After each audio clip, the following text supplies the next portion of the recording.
J'ai un château sur la Côte d'Azur qui a 3,66 m par 3,66 m. C'est pour ma femme. C'est extravagant de confort, de gentillesse. Hein? Un château?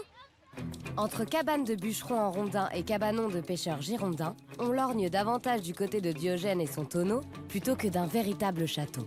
Mais c'est en ces termes que Charles-Édouard Jeanneret, alias Le Corbusier, parle de sa maison de villégiature construite sur un bout de rocher battu par les flots à Roquebrune-Cap-Martin en 1952.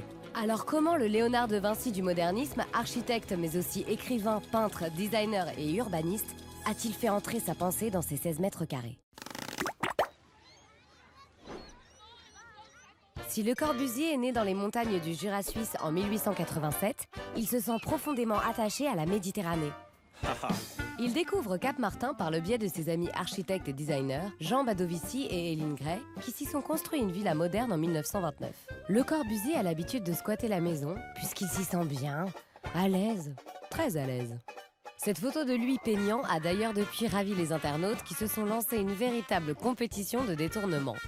Bref, quand il est à Cap-Martin, Le Corbusier prend ses repas à l'Étoile de Mer, un casse-croûte géré par un ancien plombier niçois, Thomas Rebutato, à qui il demande s'il peut occuper une partie de son terrain pour y construire son cabanon. Jean-Louis Cohen, historien de l'architecture, auteur de quelques ouvrages sur l'architecte, nous en parle. Comme toutes les histoires corbusiennes et beaucoup d'histoires de l'architecture, il y a un mythe autour de la genèse du cabanon. Il dira l'avoir fait en 3/4 d'heure sur un coin de table. En fait, c'est une construction qui vient de loin. Il faut savoir que Le Corbusier s'était toujours intéressé à l'architecture vernaculaire, à l'architecture populaire. Ah, les choses simples. Il disait quoi des moines d'ailleurs? Il trouvait que les moines étaient vraiment des vénards avec leurs petites cellules et leurs petits jardins. Fasciné également par les bateaux, trains, avions et voitures, qu'il n'hésite pas à rapprocher dans ses écrits de standards de la beauté classique comme le Parthénon, Le Corbusier affirme que les maisons doivent être des machines à habiter. Et si son cabanon n'est qu'une maison de vacances, primitive en apparence, et dont l'idée lui serait justement venue dans sa cabine lors d'un voyage en paquebot, il n'en reprend pas moins l'idée d'un intérieur pratique. Ce cabanon est conçu sur un plan carré auquel s'ajoute le couloir de liaison avec l'Étoile de Mer. Et ce plan carré est travaillé avec Le Corbusier à partir d'un principe qui est celui de la spirale. Au centre, un carré vide et tout autour de ce carré, 4 rectangles qui donc forment au total un bâtiment de 3,66 m de côté. Une banquette pour dormir, un lavabo pour se laver, un bureau et des tabourets pour travailler, une penderie pour ranger, et de splendides WC qui étaient pour lui, contre toute attente, source de fierté. Le cabanon est un exemple très précoce de l'utilisation du modulor, mot valise composé de modules et nombres d'or, un concept qui se base sur une silhouette standard d'1,83 m, 2,26 m le bras levé et tout un tas de mesures très compliquées.